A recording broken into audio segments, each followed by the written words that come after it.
Good morning, students, and this is your next lines of this chapter. The shepherd jumped up and began to run towards the light. ਹੁਣ shepherd ਕਿਸੇ ਨੇ jump ਕੀਤਾ ਉਹ light ਦੀ ਤਰਫ ਜਾ ਰਿਹਾ ਸੀਗਾ. The other man was too terrified to follow him. He stood watching the shepherd. ਉਹ shepherd ਨੂੰ ਦੇਖਦਾ ਰਿਹਾ. Soon there came a noise like thunder. The man turned in a hope that he might still escape. He hurried headlong up the slope again. He stumbled against one of the verses and a ripe fruit came off into his hand. It was this fruit. ਉਹਨੇ ਕਿਹਾ ਕਿ ਸਿਰਫ ਉਹ ਦੇਖ ਰਿਹਾ ਸੀਗਾ ਉਹ ਸ਼ੈਪੀਅਰਡ ਨੂੰ. ਬਾਅਦ ਦੇ ਵਿੱਚ ਕੀ ਸੀਗਾ ਉਹ ਉਹਨੂੰ ਲੈਣ ਦੇ ਵਿੱਚ ਕੈਰੀ ਕਰਨ ਦੇ ਵਿੱਚ ਸਕਸੈਸਫੁਲ ਹੋ ਗਿਆ ਤੇ ਹੁਣ ਉਹੀ ਰਾਈਟ ਫਰੂਟ ਕੀ ਸੀਗਾ ਵੀ ਉਹਦੇ ਹੈਂਡ ਦੇ ਵਿੱਚ ਸੀਗਾ. It was this fruit that the stranger in the train carried. It was with the great difficulty that the man was back among the ruins of his own village. The stranger and the other attendant to the wounded. It was the most extraordinary story that Mr. Hinchcliffe had ever heard in the third class carriage on a railway. ਕਾਫੀ ਮਤਲਬ ਉਹਨੂੰ extraordinary story ਲੱਗੀ ਇਹ ਇੱਕ.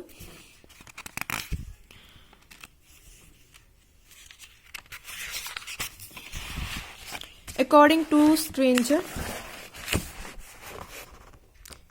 to Stranger, the legend said that those thickest of the very small trees growing about the garden grew from the apple that Adam carried in his hand and when he and Eve went driving forth.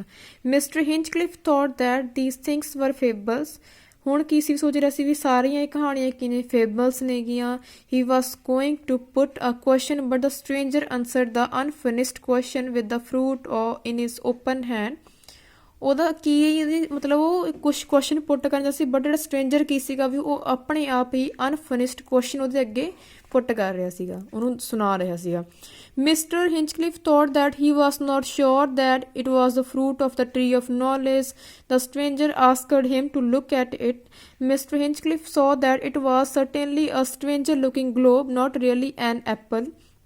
The man's manner clearly showed that he earnest believed that it was a fruit of knowledge.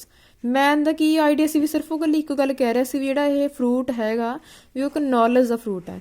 Mister Hinchcliffe seem to be believing him. However he said that it was not his kind of knowledge. He added that Adam and Eve had eaten the fruit already. ਵੀ ਉਹ ਉਹਨੂੰ ਪਹਿਲਾਂ already ਖਾ ਚੁੱਕੇ ਨੇਗੇ. But the stranger said that inherit there since not there knowledge. ਉਹ ਕਹਿੰਦੇ ਵੀ ਉਹ ਸਿਰਫ ਉਹਨਾਂ ਨੇ ਇਕੱਲਾ ਪਾਪ ਕੀ ਤੁਸੀਂ ਸਟੋਰੀ ਸੁਣੀ ਹੋਣੀ ਵੀ ਐਡਮ ਔਰ ਈਵ ਨੇ ਗੋਡ ਦੀ ਪਰਮਿਸ਼ਨ ਤੋਂ ਪਹਿਲਾਂ ਕੀ ਸੀਗਾ ਵੀ ਉਹ ਐਪਲ ਖਾ ਲਿਆ ਸੀਗਾ ਤਾਂ ਗੋਡ ਨੇ ਉਹਨੂੰ ਪਨਿਸ਼ ਕਰਨ ਦੇ ਲਈ ਉਹਨਾਂ ਨੂੰ ਅਰਥ 'ਤੇ ਭੇਜਤਾ. ਇਟ ਮੀਨਸ ਵੀ ਜਿਹੜਾ ਅਰਥ ਸੀਗਾ ਗੋਡ ਦੀ ਨਜ਼ਰ ਦੇ ਵਿੱਚ ਉਹਨੂੰ ਇੱਕ ਹੈਲ ਮੰਨਿਆ ਜਾਂਦਾ ਇੱਕ ਨਰਕ ਮੰਨਿਆ ਜਾਂਦਾ ਹੁੰਦਾ ਹੈਗਾ. ਮਤਲਬ ਉਹ ਉਹਨਾਂ ਦੀ ਨੌਲੇਜ ਨਹੀਂ ਕੁਛ ਨਹੀਂ ਸੀਗਾ. We should see into the deepest meaning of everything. Mr. Hinchcliffe wondered why the stranger didn't eat it. ਵੀ ਉਹਨੇ ਕਿਉਂ ਨਹੀਂ ਖਾਇਆ ਹੈਗਾ ਉਹਨੂੰ ਹਾਲੇ ਤੱਕ ਸਟ੍ਰੇਂਜਰ ਨੇ. The stranger explained that he intended to eat it but man had fallen because of knowledge. ਉਹ ਕਹਿੰਦੇ ਵੀ ਜਿਹੜਾ ਮੈਨ ਹੈ ਵੀ ਫਾਲ ਕਿਉਂ ਹੁੰਦਾ ਹੈਗਾ ਗਿਰਦਾ ਕਿਉਂ ਕਿਉਂਕਿ ਨੌਲੇਜ ਨਹੀਂ ਗੀ. ਠੀਕ ਹੈ. Mister Hinchcliffe reminded him of the proverb that ਉਹਨੂੰ ਪ੍ਰੋਵਰਬ ਯੂਜ਼ ਕੀਤੀ ਕਿ ਨੌਲੇਜ ਆਪਣੀ ਭਾਰ ਹੈ. ਉਹ ਕਹਿੰਦਾ ਵੀ ਸਿਰਫ ਆਪਣੀ ਮਤਲਬ ਇੱਕ ਲਾਲਚ ਦੇ ਲੈਣ ਦੇ ਲਈ ਇੱਕ ਲਾਲਚੀ ਪਰਸਨ ਹੋ ਗਈ ਮਤਲਬ ਇਸ ਕਰਕੇ ਉਹ ਫਾਲ ਹੋ ਗਏ ਜਿਹੜੇ ਐਡਮ ਔਰ ਈਵ ਸੀਗੇ. ਬਟ ਉਹਨੂੰ ਕਹਿੰਦਾ knowledge is power. However the stranger feared knowledge. ਕਹਿੰਦਾ ਸਟ੍ਰੇਂਜਰ ਕਹਿੰਦਾ ਮੈਨੂੰ ਡਰ ਲੱਗਦਾ ਨੌਲੇਜ ਲੈਣ ਤੋਂ. He fear to see into the heart and the minds of the people whom he loved. He was afraid of knowing himself. ਉਹ ਕਹਿੰਦਾ ਮੈਨੂੰ ਡਰ ਲੱਗਦਾ ਹੈਗਾ ਵੀ ਆਪਣੇ ਆਪ ਨੂੰ ਜਾਣਨ ਤੋਂ. However, the stranger was of the view that Mr. Hinchcliffe was too young to understand many things. Mr. Hinchcliffe wondered why then he didn't throw the fruit away. The stranger didn't know how he could think of throwing it away. Mr. Hinchcliffe reached homeward and got down the train. ਮਤਲਬ ਉਹ ਉੱਥੇ ਪਹੁੰਚ ਗਿਆ ਜਿੱਥੇ ਉਹ ਜਾ ਰਿਹਾ ਸੀਗਾ. ਉਹਨੇ got down ਕੀਤਾ. Just as the train was about to move, the stranger held out of the open carriage door the golden fruit. Mr. Hinchcliffe took it instinctively. The train was already moving. For a moment, Mr. Hinchcliffe was confused. ਮਤਲਬ ਹੁਣ ਕਾਫੀ ਕੀ ਸੀ ਵੀ Apple ਲੈਣ ਤੋਂ ਬਾਅਦ ਕਾਫੀ confused ਸੀ. Then he became aware that a few people on the platform was looking at him with interest. ਵੀ ਲੋਕ ਉਹਦੀ ਤਰਫ ਕਾਫੀ ਇੰਟਰਸਟ ਨਾਲ ਦੇਖਣਗੇ. He put the fruit into his side pocket where it was. ਮਤਲਬ ਉਹਨੇ ਆਪਣੀ ਪੋਕਟ 'ਚ ਪਾ ਲਿਆ. ਕਾਫੀ ਮਤਲਬ ਦੇਖ ਮਤਲਬ ਕਾਫੀ ਬਲਸ ਮਤਲਬ ਕਾਫੀ ਉੱਪਰ ਉੱਠੇ ਦਿਖ ਰਿਹਾ ਸੀ ਉਹਦੀ ਪੋਕਟ ਦੇ ਵਿੱਚ। All the time he was conscious of the fact that he was going to be master at the grammar school. ਹੁਣ ਮਤਲਬ ਉਹ ਕੌਨਸ਼ੀਅਸ ਸੀਗਾ ਵੀ ਮੈਂ ਐਜ਼ ਅ ਇੱਕ ਮਾਸਟਰ ਹਾਂ ਗ੍ਰਾਮਰ ਸਕੂਲ ਦੇ ਵਿੱਚ।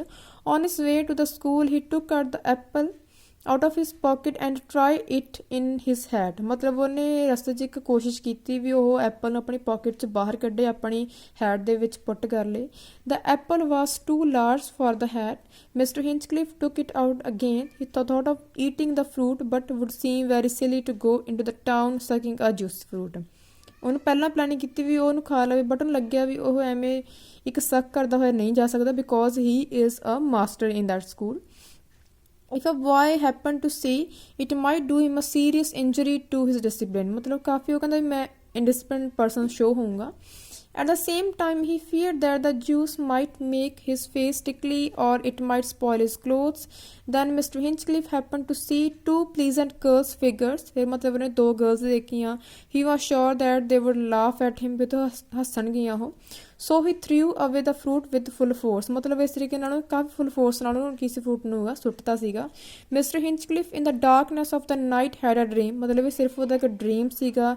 He saw the valley and the small trees। ਮਤਲਬ ਉਹਨੇ ਕੀ ਦੇਖਿਆ, ਉਹਨੇ ਵੈਲੀ ਦੇਖੀਆਂ, small trees ਦੇਖੀਆਂ। He knew that it was really the apple of the tree of knowledge that he had thrown away। ਉਹਨੂੰ ਲੱਗਿਆ ਵੀ ਸ਼ਾਇਦ ਕੀ ਪਤਾ ਵੀ ਰੀਅਲੀ ਉਹ ਇੱਕ ਐਪਲ ਨੌਲੇਜ ਵਾਲਾ ਟਰੀ ਤੋਂ ਹੋਵੇ ਜਿਹੜਾ ਉਹਨੂੰ ਸੁੱਟ ਚੁੱਕਿਆ। He awoke very unhappy. ਮਤਲਬ ਉੱਠਿਆ ਖੁਸ਼ ਨਹੀਂ ਸੀਗਾ।